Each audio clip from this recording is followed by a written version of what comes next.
beneficios relativamente altos. Estamos aquí, por ejemplo, hablando de que las enzimas pues nos van a generar, por ejemplo, beneficios a los suelos sanos, porque recordemos pues de que los suelos están conformados por diferentes materiales o diferentes cosas, ¿verdad? Que en este caso pues hablamos partículas netamente de suelo. Estamos hablando que también hay una dinámica de elementos y también existe una dinámica de biodiversidad, en este caso de diferentes microorganismos. Entonces, por ejemplo, aquí el efecto indirecto que generan las enzimas es de que recordemos que los diferentes microorganismos pues perpetúan a la degradación, por ejemplo, de la materia orgánica. Entonces, indirectamente ahí sabemos de que esa degradación se realiza por diferentes enzimas que poseen los microorganismos que provocan que exista una degradación y eso repercuta al final en obtener beneficios en los suelos, que es que exista una mayor fertilidad, por ejemplo. En otro caso, podemos hablar de que también, ya hablando de nosotros, o sea, de nosotros como humanos, podemos hablar de que pues también las plantas nos van a dar o nos van a generar productos como son diferentes órganos, ¿verdad? Ya sean los frutos, sean las hojas, sean los tallos o las raíces, los cuales pues van a tener concentraciones relativamente altas de algunas enzimas, las cuales pues dentro de las funciones de las mismas plantas van a proveer, por ejemplo, a una maduración o a un cambio de consistencia, etcétera. Y que al final pues van a también a tener un uso dentro de nuestra cotidianidad, que por ejemplo, aquí hablamos de enzimas que ayudan a la digestión. Y aquí podríamos hablar, por ejemplo, cuando tenemos los problemas digestivos, pues son uno de los más frecuentes en nosotros los humanos, ¿verdad? Es uno de los más frecuentes problemas.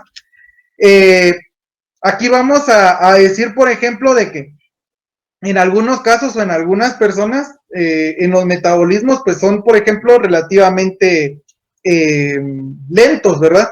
Cuando se habla de estos metabolismos lentos, se habla de que existe una poca producción de enzimas que puedan ayudar a la digestión. Entonces, por ejemplo, al nosotros consumir estos diferentes órganos, estamos nosotros entonces, al igual que, por ejemplo, en los aminoácidos, que se hablaba que tenemos que, no producimos lo suficiente y por lo tanto tenemos que obtenerlos de algunos alimentos, esa misma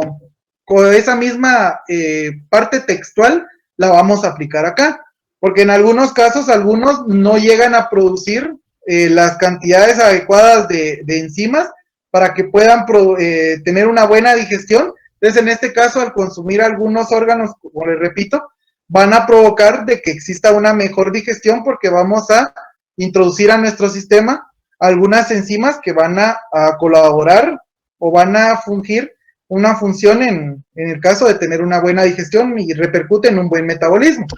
Entonces, así hablamos, por ejemplo, de la piña, que nos provee la enzima de la bromelina, la papaína, que nos la provee la papaya, la lipasa, que también la provee la papaya y el aloe, la glutatión peroxidasa, que nos lo puede proveer el espárrago, la gengibaína, que nos lo da el jengibre, y la linaza, que nos lo da el ajo. Esos son, digamos, enfocándonos, ¿verdad?, en la parte de la digestión humana o en la digestión de un ser vivo. Pero ahora podemos también entonces tomar algunas otras enzimas que pueden ayudar para otros casos. Entonces aquí solo, como les repito, es únicamente ya para cerrar esta parte de las enzimas, que al final pues no únicamente va a depender de la producción en nuestro metabolismo, sino que también podemos aprovecharlo de agentes externos. Entonces no sé si hay alguna duda de esto último o alguna duda de lo que conversamos a lo largo del laboratorio, compañeros.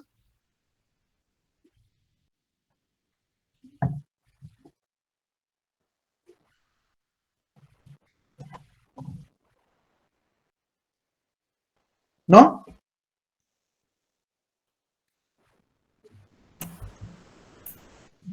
Sí, Ahí Haroldo. está, pues, ahí está. Sí, Manuel. Vale. Bueno, compañeros, entonces ahora vamos a entrar a hablar ya sobre lo de la hoja de trabajo. Y si alguien piensa que me olvidé con lo de la espectrofotometría que les dije del simulador, ahorita lo vamos a resolver. La hoja de trabajo, compañeros, ustedes ahorita ya la tienen ahí disponible para que puedan acceder a ella. La hoja de trabajo, ya saben, yo se las doy en formato Word para que ustedes puedan trabajarlo, pero recuerden, ¿verdad? Que ustedes pueden hacerlo a mano o digital y deben de agregar el archivo en formato PDF o imagen JPG. Recuerden que no se va a admitir archivos en formato Word. Entonces, ¿en qué consiste la hoja de trabajo? La hoja de trabajo, como bien se recuerdan, la semana pasada yo les había comentado de que ya aquí vamos a desarrollar un par de experimentos. Entonces, por lo tanto, en la hoja de trabajo vienen dos secciones de experimentos y una sección donde vamos a trabajar con un simulador. La primera parte o el inciso 1, compañeros, vamos a trabajar el estudio cualitativo de la actividad enzimática. Y aquí, pues aquí yo les estoy dando un cuadro de resultados en el cual, pues, de acuerdo a lo que ustedes obtengan en el experimento, pues aquí me tienen que ir agregando una descripción de acuerdo a los tiempos que yo les estoy evaluando. Entonces, ¿aquí a qué me refiero? Que esta actividad 1 está relacionada con el inciso B, es decir, en la página 69, donde ya comienza lo de la metodología. Aquí el inciso B, compañeros, pues hace referencia al estudio cualitativo de la actividad enzimática de la bromelina. Aquí es donde vamos a utilizar la gelatina y vamos a utilizar la piña. Entonces, si se recuerdan, hace unos instantes hablé sobre la bromelina, ¿verdad? Que esta nos la provee la piña. Entonces, la piña, como si hablamos de actividades digestivas o por qué se considera para actividades digestivas, recuérdense que es para hablar de degradación. Entonces, aquí vamos a ver el efecto de la degradación de la bromelina como actividad enzimática en la gelatina. Entonces, aquí ya aquí, compañeros, se les está especificando, ¿verdad? Toda la serie metodológica de cómo deben de realizarlo. Yo voy a enfocarme en la parte de los materiales que van a utilizar. En este caso se dan cuenta que tenemos 3 tratamientos. Tenemos gelatina más 3 mililitros de agua, tenemos gelatina más bromelina fría y gelatina más bromelina a temperatura ambiente. La primera recomendación que les doy es de que la gelatina, compañeros, si alguien sabe hacerla o alguien la hace, ¿verdad? O se deja guiar por los instructivos, les recomiendo que utilicemos un 20% menos de la cantidad de gelatina para disolverla en agua. ¿Por qué les digo esto? Porque aquí en este caso, en este experimento, compañeros, la cantidad de gelatina va a tener una influencia directa sobre lo que queremos observar en los resultados. En esta oportunidad yo cambié la forma de la explicación de la metodología porque yo ya desarrollé previamente estos experimentos. Entonces, en el caso del numeral 1, aquí ustedes observan, por ejemplo, que yo utilicé unos recipientes plásticos. Aquí lo que yo recomendaría es que el recipiente, por favor, sea recipiente transparente para que lo puedan observar de una mejor forma. Si alguien, por ejemplo, quiere utilizar de los recipientes que yo utilicé o los que yo conseguí, en Dollar City, compañeros, los que lo tengan uno a la mano, pues ahí pueden conseguirlo, valen 24 quetzales, creo, el paquete de 12 unidades, si no estoy mal. Ahí pueden conseguir un recipiente y si no, pues pueden utilizar, qué sé yo, vasos de vidrio, pero la situación es de que sea un recipiente en el cual ustedes pues puedan evidenciar bien lo que están observando. Entonces aquí, por ejemplo, Otra recomendación es de que la metodología nos está expresando que debemos de agregar nuestros trozos de piña y el agua al mismo tiempo. Entonces esto por favor no lo perdamos de vista. ¿Por qué?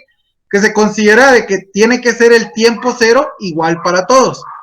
Entonces aquí observemos, ¿verdad? Que yo les estoy dando un cuadro en el cual, de acuerdo a la metodología, nos está diciendo que debemos de registrar resultados a cada 10 minutos. Entonces aquí, por ejemplo, de acuerdo al tratamiento, ¿verdad? Si al paso de 10 minutos observamos que existe una degradación o un efecto, recuerden que aquí nos está expresando, ¿verdad? Que la pérdida de consistencia o la coloración básicamente significa reacción. Entonces, por ende, una actividad enzimática. Entonces, aquí en el cuadro tienen que ir agregando, ¿verdad? Una pequeña descripción de lo que ustedes están observando. Por ejemplo, si hay una leve pérdida de la consistencia, si en dado caso están utilizando una gelatina que sea de sabor, independientemente del sabor, no importa. Si hay también un cambio de coloración o un cambio en la coloración o por ejemplo, se diluyó. Todo eso es lo que ustedes tienen que ir anotándome acá en cada una de las celdas, y esto a cada 10 minutos. Aquí yo no les estoy diciendo que de acuerdo al número de celdas o aquí de filas que tiene este cuadro, es el número máximo o el número mínimo que ustedes deben de tomar sus lecturas a cada 10. Porque lo que yo pretendo, lo que yo esperaría que ustedes me presenten como último resultado, compañeros, es lo que yo les estoy mostrando acá. Que exista entonces una visualización del efecto del trozo de piña, en este caso el pedazo de piña, ya sea temperatura ambiente y temperatura o bromelina fría. Para el caso de la bromelina fría, alguien me preguntaba en la mañana cuánto tiempo es o a qué temperatura es. Ahí en el caso del manual se les está diciendo que tienen que enfriar el trozo de piña alrededor de 30 minutos. Entonces ya con esos 30 minutos ya ustedes van a ver este efecto, que es básicamente que la bromelina a temperatura ambiente va a tener una mayor degradación de la gelatina. Y la bromelina fría pues va a tener una degradación, pero va a ser mínimo. Entonces, todo esto, o sea, al final yo aquí no agregué todas las fotos de a cada 10 minutos, ¿verdad? Pero es que ustedes sí me lo tienen que demostrar para que yo observe pues toda la serie del proceso. Yo aquí esto lo realicé o lo estoy aquí mostrando para que ustedes observen cuáles son los resultados que yo esperaría. Entonces, a esto iba con lo que decía de que no hay un tiempo máximo ni un mínimo para poder hacer esta descripción, sino que hasta que ya sea evidente esta degradación, hasta ese punto yo voy a parar, ¿ya? Entonces, si por ejemplo les alcanzó la cantidad de filas aquí, enhorabuena. Si no les alcanzó, agreguen más. Y si en dado caso, pues no sé, les sobró, pues ya saben, ¿verdad? Eliminen. Entonces, todo esto, compañeros, nos va a servir, o sea, cuando ya lleguemos al punto de observar el efecto como tal, ya de la degradación de la gelatina, entonces ya ustedes deben de proporcionar un análisis o discusión de los resultados. En esta parte yo necesito que por favor consideren el utilizar ya la bibliografía. Es decir, que ahí me describan básicamente qué es la bromelina, y de acuerdo a los resultados que obtuvieron, pues me lo van relacionando, ¿verdad? Van diciendo qué efecto tiene y si ese efecto se demostró en el experimento, cómo actúa básicamente la bromelina, ¿verdad? En este caso de la degradación o el efecto que va a tener sobre la gelatina. Cuestiones así. No creo que tampoco sea una gran discusión, pero por lo menos que sea algo sintetizado y que pues básicamente me explique lo que sucedió. por favor, repito, tomen en cuenta los resultados que están incluyendo aquí para poder realizar su análisis. No simplemente me vayan a colocar lo que extrajeron de su bibliografía. Y a cada cosa que extraigan de bibliografía, recuerden incluir las citas, por favor. El inciso 6 es básicamente solo un resumen, compañeros. Ya es de que aquí ustedes deben de concluir el tiempo de degradación del sustrato y la temperatura a la que se obtuvo una mayor actividad enzimática. Todo este inciso C pues ya es un resumen de lo que expresaron aquí en el cuadro y lo que trabajaron en el inciso B. Entonces, con esta primera actividad, ¿alguna duda, compañeros? Walter, ¿hay algún problema si usamos gelatina sin sabor o sin color? No, esa precisamente fue la que yo utilicé. Esa la pueden utilizar. Yo les recomendaría que para que se vea más, se visualice de mejor forma el efecto, utilicen gelatina sin sabor. Sin embargo, no estoy diciendo que esto sea obligatorio. Si alguien no tiene a la mano o no consigue gelatina sin sabor, entonces hágalo con gelatina de sabor. Aquí yo por lo menos utilicé la gelatina sin sabor para que se viera un poco más evidente el efecto de la degradación. Repito, si alguien no tiene, no importa, compañeros. Y si alguien tiene a la mano, pues enhorabuena. No hay problema ahí, Rocío. Y mira, con la piña es mejor si está como muy madura. Ahora, exacto, ahora iba a ir con esa parte que también, gracias por recordar. Miren, con respecto a la piña, yo les recomiendo que la piña esté digamos, en una maduración normal, o sea, una maduración comercial, no que sea así una maduración excesiva que ya haga la piña esté aguada, sino que ya por lo menos con la referencia del color, ¿verdad? La piña esté por lo menos consistente también, porque ahí es donde vamos a encontrar la mayor cantidad de enzimas. Recordemos que si existe un exceso de maduración, ya las condiciones internas del fruto están cambiando. Entonces ya a raíz de eso, yo les pido de que sí tratemos de conseguir piñas así en una maduración donde la piña esté consistente.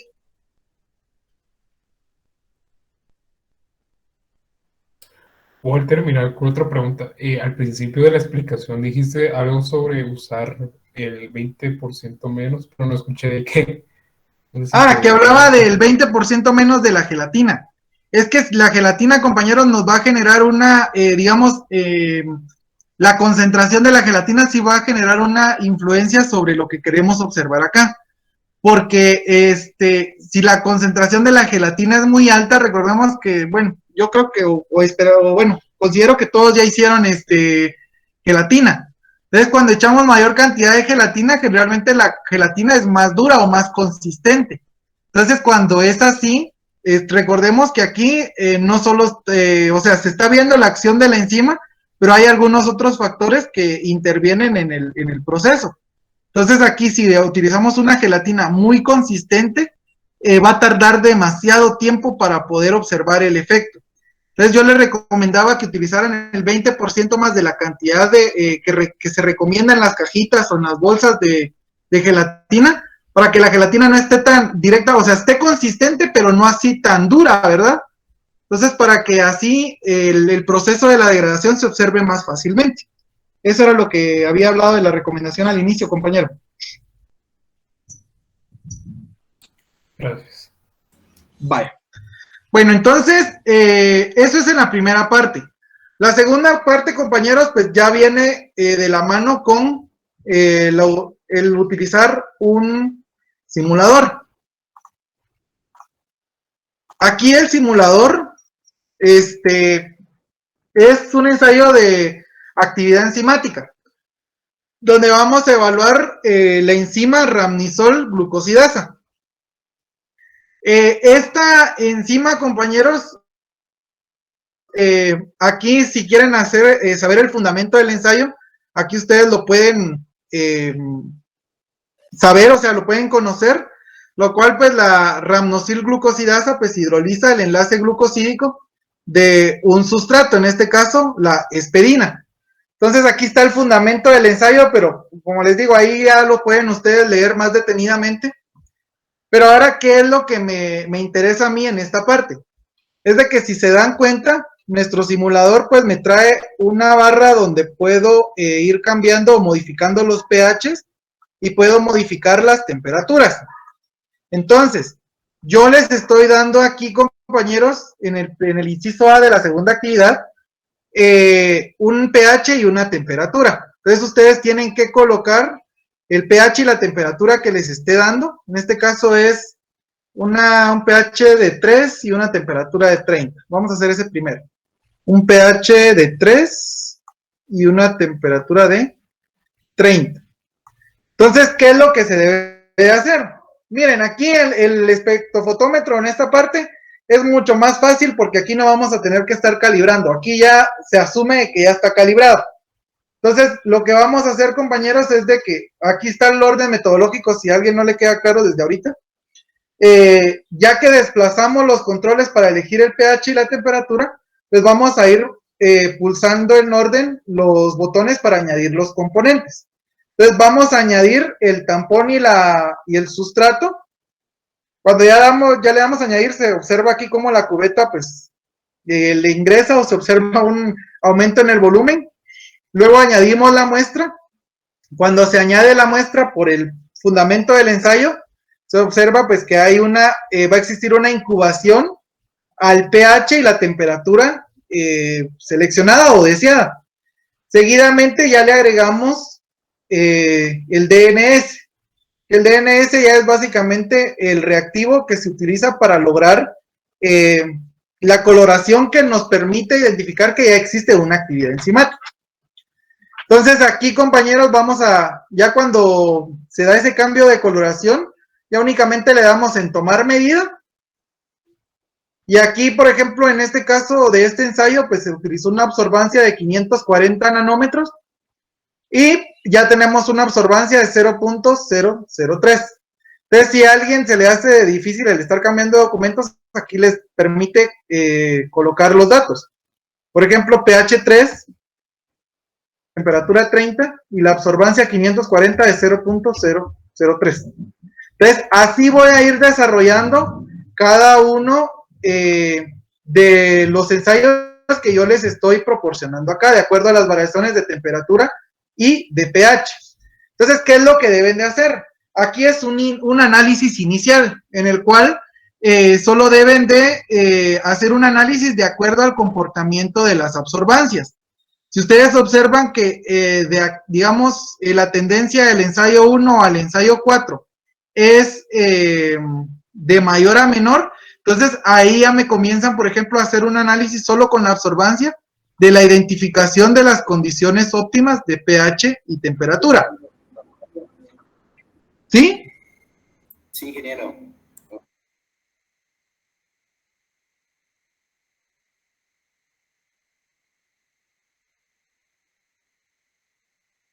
¿Tienen alguna duda?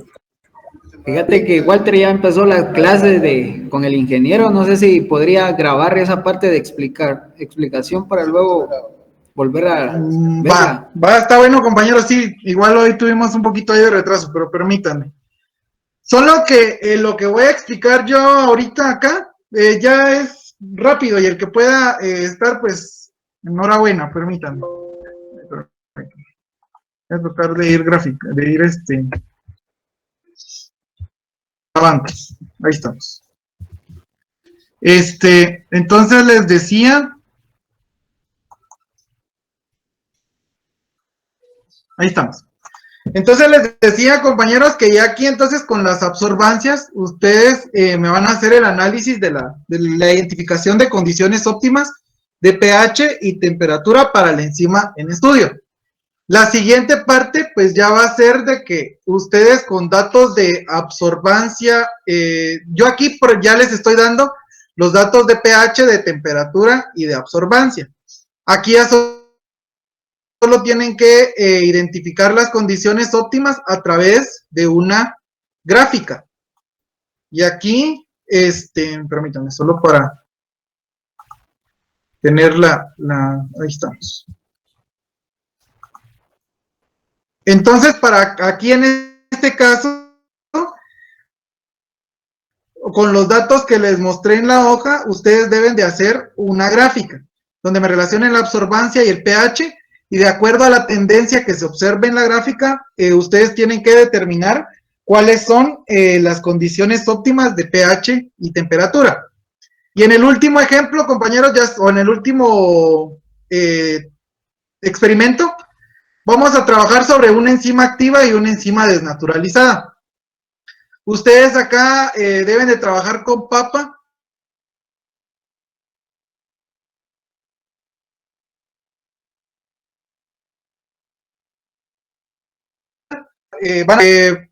Entonces, lo que va a suceder aquí, compañeros, es de que de acuerdo a la metodología, ustedes deben de agregar una cantidad de papa por un volumen específico y van a observar este fenómeno que ustedes tienen en pantalla. Ya lo único que deben de hacer por consideración es de que van a observar un burbujeo y lo que deben de considerar es de que tienen un volumen inicial y al paso de una hora deben de tomar el volumen final. Cuando ustedes tienen el volumen final, solo deben de considerar que pues ese volumen, porque va a haber una diferencia de volumen. Y ese volumen, esa diferencia de volumen es básicamente la liberación de O2 que se está dando en esta reacción. Es la reacción de descomposición del peróxido de hidrógeno, en este caso formándose agua y oxígeno elemental. Entonces aquí yo les estoy dando también ya directamente la estequiometría de cómo trabajar, permítanme, en la hoja. Que yo aquí en la hoja ya les,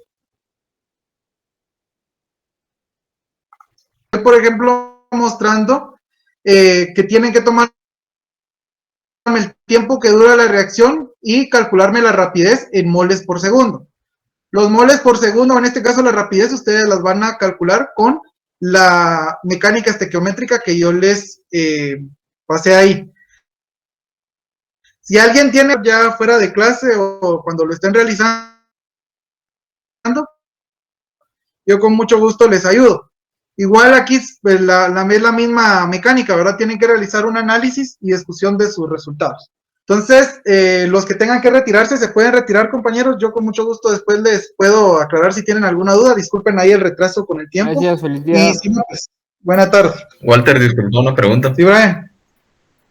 No es sobre esto, es que fíjate que creo que la mayoría nos fue mal en el corto. ¿No podrías hacer un botanota con el de hoy?